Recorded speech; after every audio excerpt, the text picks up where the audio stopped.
Jason Barna of Phoenix Rising Apothecary. Welcome to Nature of Reality Radio. So I met you at Karma Fest. Well, I must have met you there. I got your card, and I contacted you and a bunch of other people who I got cards to be guests on my show. And you say we're at Karma Fest. Well, that's where I must have met you because I was at a couple of Karma Fests. Wasn't able to make the one at the end of, at the beginning of September, unfortunately. But save the money for that for a future Karma Fest. So nice of her to do that. Was Nancy, the Karma Fest leader. Um, and well, I guess if I start off, who exactly are you? What have you experienced that causes you to do the stuff that you do? And the history of what exactly is Phoenix Rising Apothecary? Or is it Phoenix Apothecary Rising? Okay, well, you'll clarify that. And Yeah. yes, and Phoenix is a fascinating thing. Firebird, I'm always fascinated with fire because that's, well, I'm a fire sign, the fire tiger, and the Aries, that's a fire sign in astrology. Fire, I'm all about fire. So, why don't we get this tone started? Who you are, what you experience that causes you to do the stuff that you do. From a primary source perspective, you got the floor. Tell us your life story and the history of Phoenix Rising Apothecary and how it, what it's all about and everything. And then we'll get into the nitty gritty questions after that. So knock yourself out. You got the floor. All right. Well, as you said, I'm Jason Barna. I am co-owner of Phoenix Rising Apothecary along with my wife. Phoenix Rising is actually, we came up with the name because we merged two businesses when we got together. She had her own business and I had my own business. We merged them together. So kind of a rising from the ashes, more or less, to form the new business. Um, Kind of got into it, I guess, just to help people that, because obviously in this country, here in the U.S., medical seems to be, optional. They don't care about actually helping people. They care about making money for the insurance company. So we got into it to provide more of a natural solution um, to help people.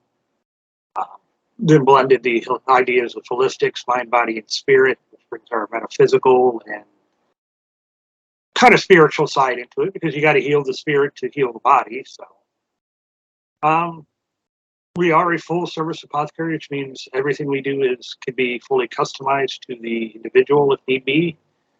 Um, for that, we tell people just to reach out to us because we're going to ask you a ton of questions to make sure we're not going to try to kill you.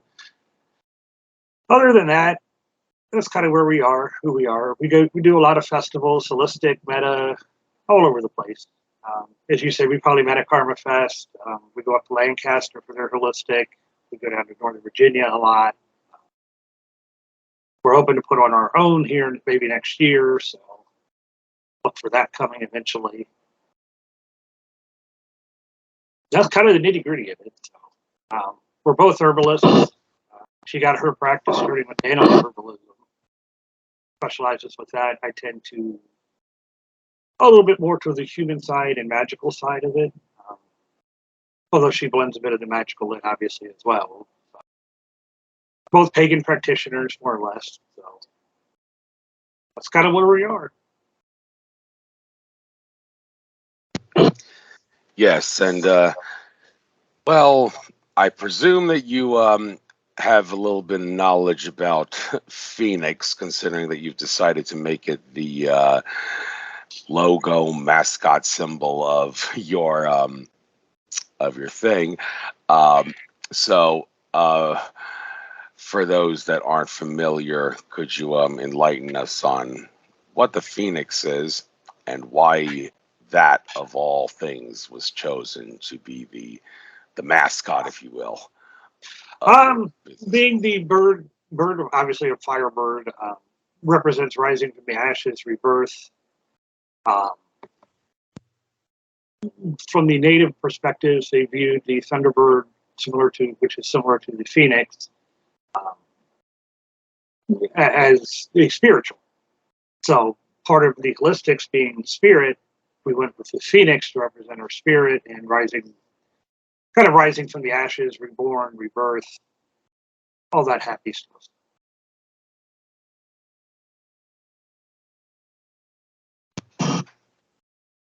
Yes.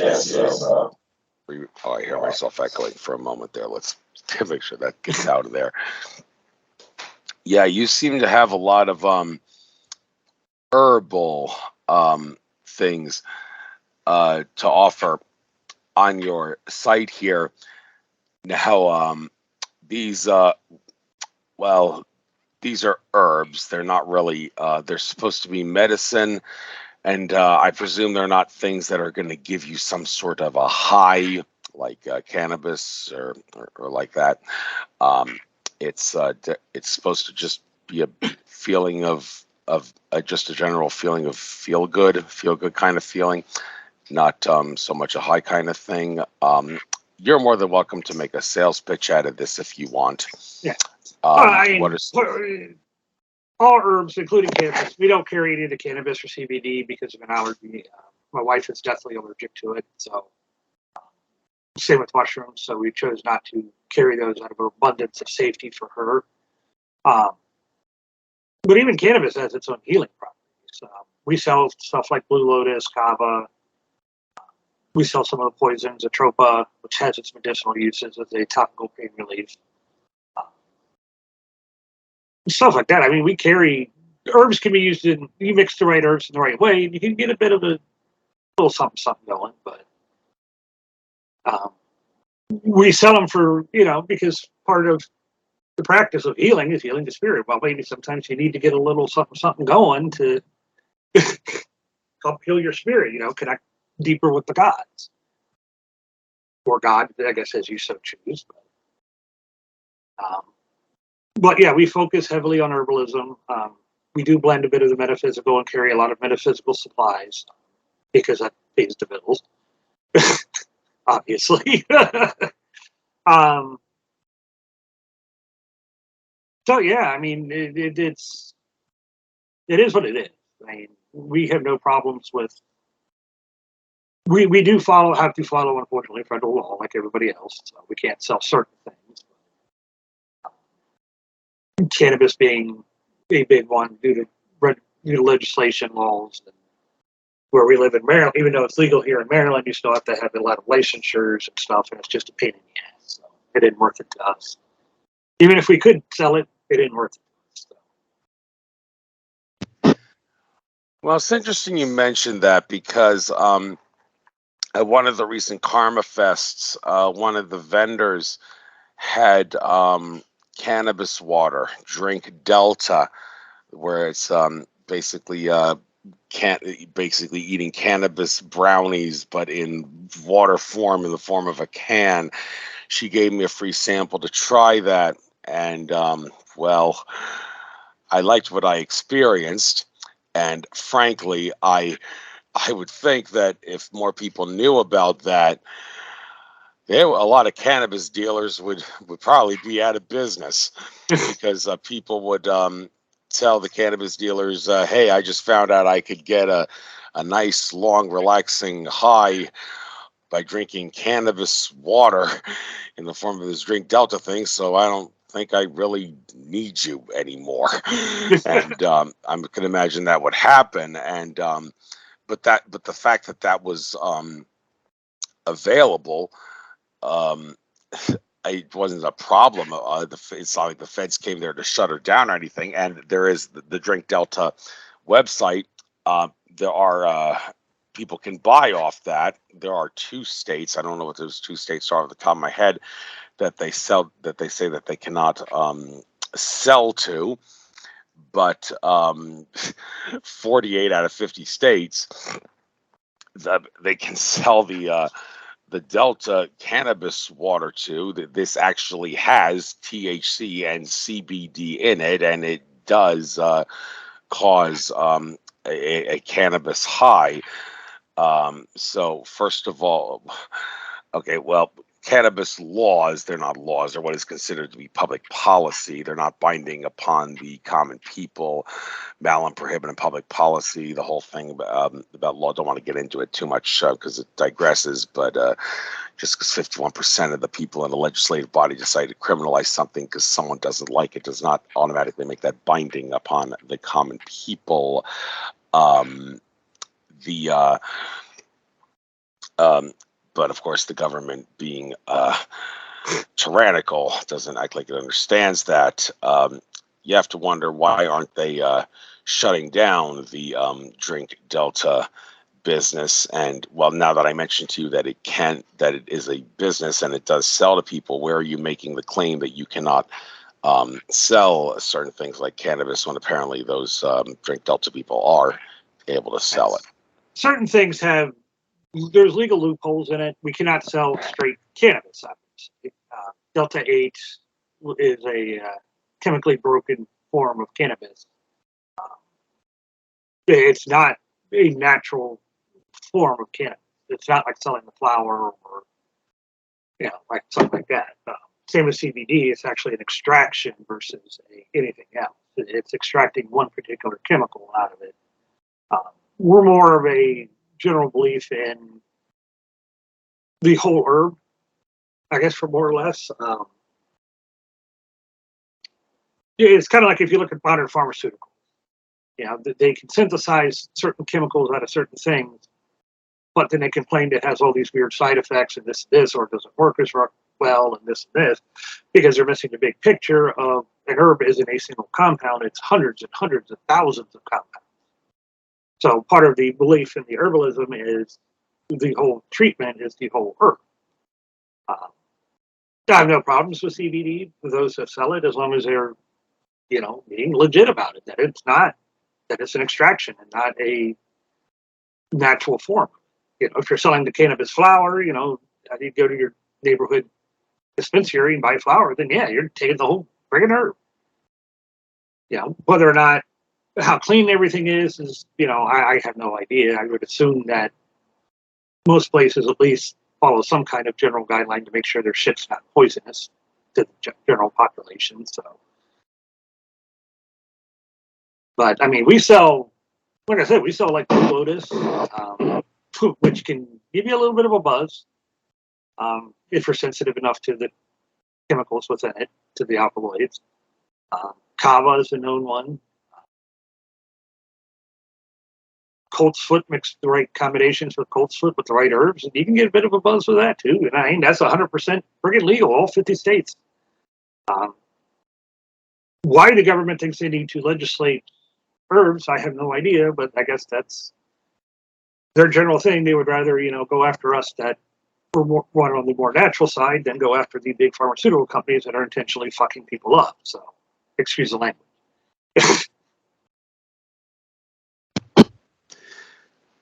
Yes, and do you have anything to say about tobacco?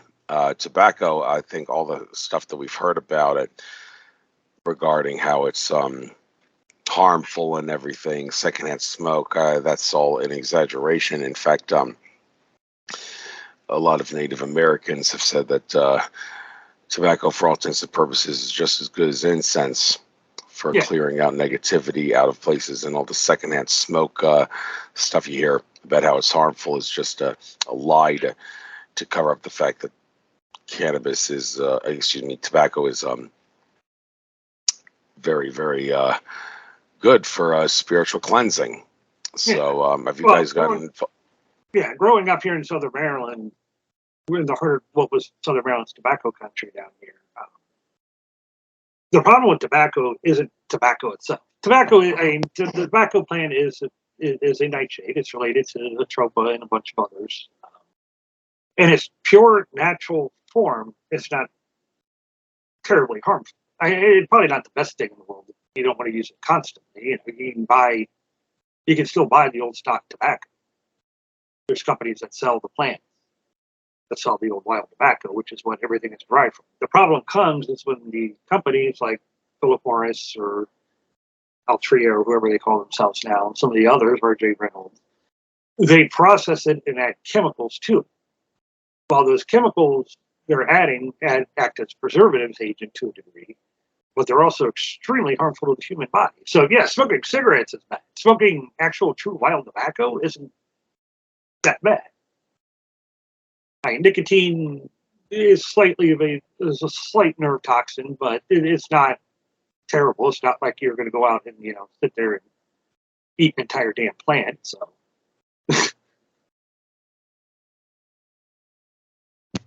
Well, yeah, it's meant to be smoked and not eaten.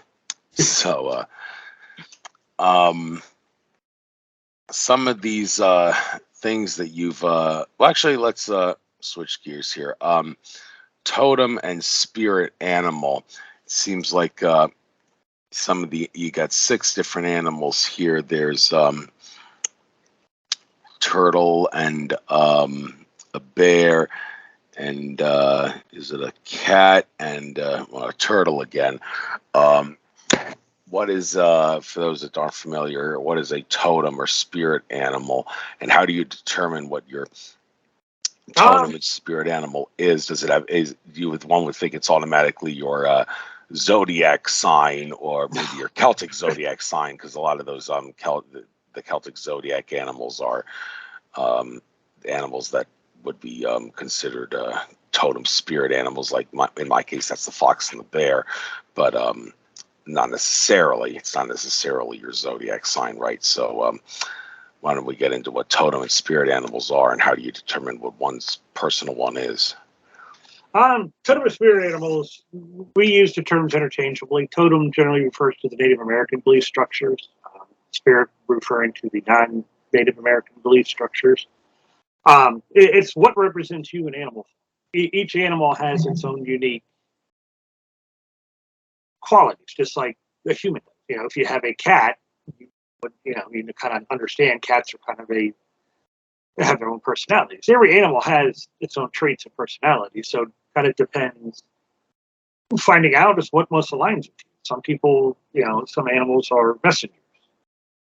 The raven is considered a messenger both in native culture, Scandinavian culture, Germanic cultures, all through it. I mean, you see it all through the majority of cultures. Ravens are messenger, the spirit messenger. Spider is one of my totems. I have they're also considered a messenger or a harbinger. So it's just do the research, see what actually connects with you. If you feel called towards a specific animal, you mentioned fox. Fox is considered in native lore a trickster. So, are you a bit of a trickster? Do you have, a fun personality? That would be your fox. You like having fun. That kind of thing. So it's kind of what calls to you. Some people just like to collect them because they like to collect them, I guess. I mean, we have far more than we list on our website because I can't ever keep up with it. So, we generally recommend checking our Facebook group to see what our latest listing is for those. But we have people that collect them just because they like to collect animals. Some people know what their spirit or totem animal is, and they're drawn to that specifically, and they look for it. So, when we do have foxes in, they usually sell out within a day or two. So,